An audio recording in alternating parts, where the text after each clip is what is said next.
هذا جواب وزير الأوقاف أحمد التوفيق عن توقيف الخطباء بسبب القضية الفلسطينية. تحت هذا العنوان نشرت في موقع هوية بريس مادة كتبت فيها: أكد وزير الأوقاف وشؤون الإسلام أحمد التوفيق أن وزارته بالفعل أوقفت عددا من الخطباء بسبب التعبير عن التضامن مع الفلسطينيين في محنتهم، بالرغم من أنه لم يعبر عن ذلك صراحة.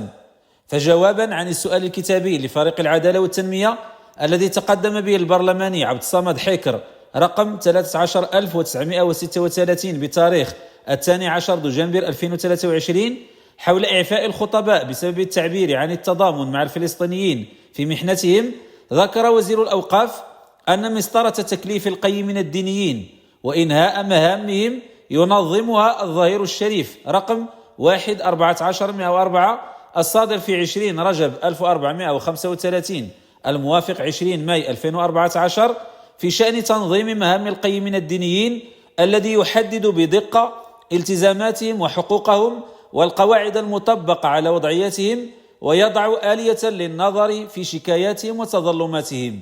وأضاف التوفيق في جوابه المؤرخ ب10 يناير 2024 أنه وطبقا لأحكام الظهير الشريف سالف الذكر يتعين على كل قيم ديني، إضافة إلى المؤهلات العلمية والمهنية الواجب التوفر عليها للقيام بمهمة دينية، التحلي بصفات الوقار والاستقامة والمروءة التي تقتضيها المهام الموكولة إليه. وتابع في نفس الجواب: ومن المؤكد أن الوزارة لا تلجأ إلى إنهاء مهام القيمين الدينيين إلا في الحالات التي تتطلبها صيانة المسجد من أي فعل أو تصرف من شأنه الإخلال بالسير العادي للشعائر الدينية في ظروف الطمأنينة والسكينة. والملاحظ أن الوزير لم يذكر أي مخالفة صريحة متعلقة بتناول الخطباء لأحداث غزة والقضية الفلسطينية، إلا إن كان يعتبر ذلك مخالفا للتحلي بصفات الوقار والاستقامة والمروءة التي تقتضيها المهام الموكولة إليه، أو أن تناول الموضوع لا يصون المسجد من أي فعل أو تصرف من شأنه الإخلال بالسير العادي للشعائر الدينية في ظروف الطمأنينة والسكينة.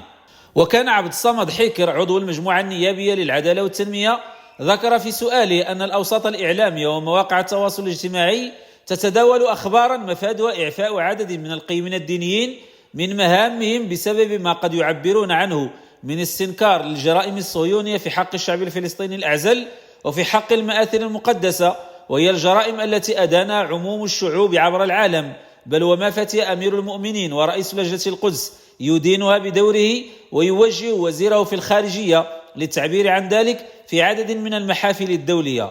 وقال لوزير الأوقاف: إنكم كنتم نفيتم أن تكونوا قد نهيتم عن تناول موضوع العدوان الصهيوني على الفلسطينيين أو رفع الدعاء معهم في محنتهم، خاصة بعد التطورات الأخيرة، وذلك حسب ما تداولته وسائل الإعلام. وأضاف: إننا نطلع من خلال ما تتداوله مواقع التواصل الاجتماعي على أن هناك من الخطباء من تم إعفاؤهم من مهام الخطابة بسبب التعبير عن تضامنهم مع أهالينا في فلسطين جراء الجرائم ضد الإنسانية التي تقترفها في حقهم التهمة الصهيونية. وكمثال عن ذلك نذكر إعفاء خطيب مسجد مولى علي الشريف بتبريكس بسلا.